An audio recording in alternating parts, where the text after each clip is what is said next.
Tax consideration for non-resident Indians.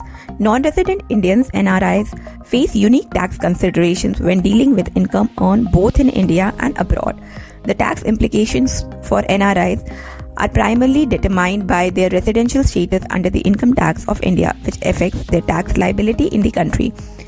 Here are some key points NRIs should consider. Residential status. The first step is to determine the residential status each financial year as per the Incometaxact. The status primarily depends on the number of days of stay in India. Resident. An individual becomes resident if one of the following two conditions mentioned below are satisfied. Stay in India is for 182 days or more in a year. Stay in India is 365 days or more for the immediately for preceding years and is 60 days or more in the relevant financial year. Resident but non-ordinary resident RNOR. Once the individual qualifies to be a resident, it needs to be checked whether the criteria for RNOR are satisfied. An individual qualifies to be resident, ordinary resident ROR if both the following conditions are satisfied. The individual qualifies to be a resident of India in at least 2 out of the 10 years in the immediately preceding years, and the individual has stayed in India for at least 730 days in the 7 immediately preceding years. If any of the above conditions are not satisfied, the individual qualifies to be an RNOR. Non-resident NR. If the individual doesn't meet the above condition, he or she shall qualify to be a non-resident. Residents are liable to tax on income earned in India and outside India. In certain cases, income earned outside India may not be taxed depending on the applicable tax treaty. The RNOR and NR are liable to pay taxes on the income earned in India. The applicable provision of tax treaty needs to be checked in case of double taxation. Taxable income in India.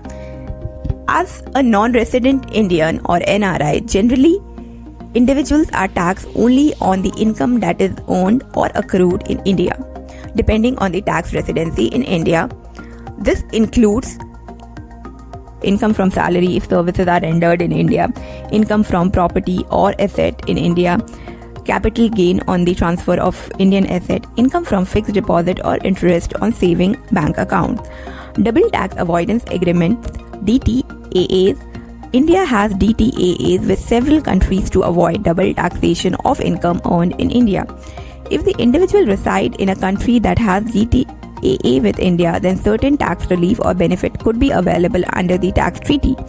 Deductions and exemptions. NRIs are eligible for various deductions under Section 80C, such as life insurance premium, investment in certain scheme.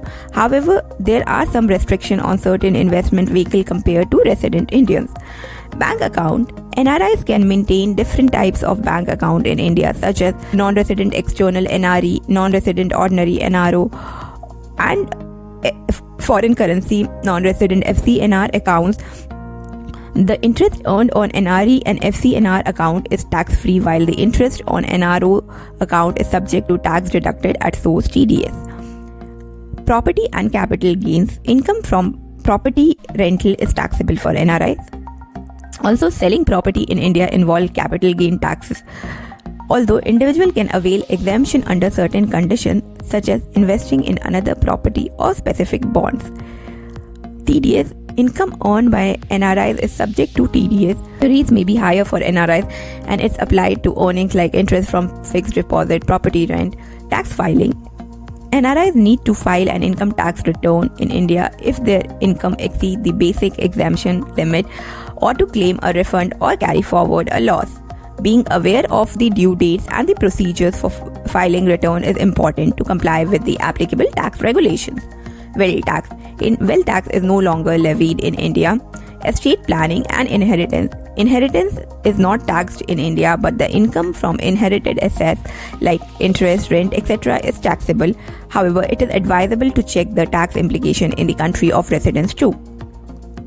Since tax laws are subject to change and can be complex, it's advisable for NRIs to consult with a tax advisor who is well versed with the Indian tax law and the tax treaty provision between India and the country of residence. Thank you all for watching.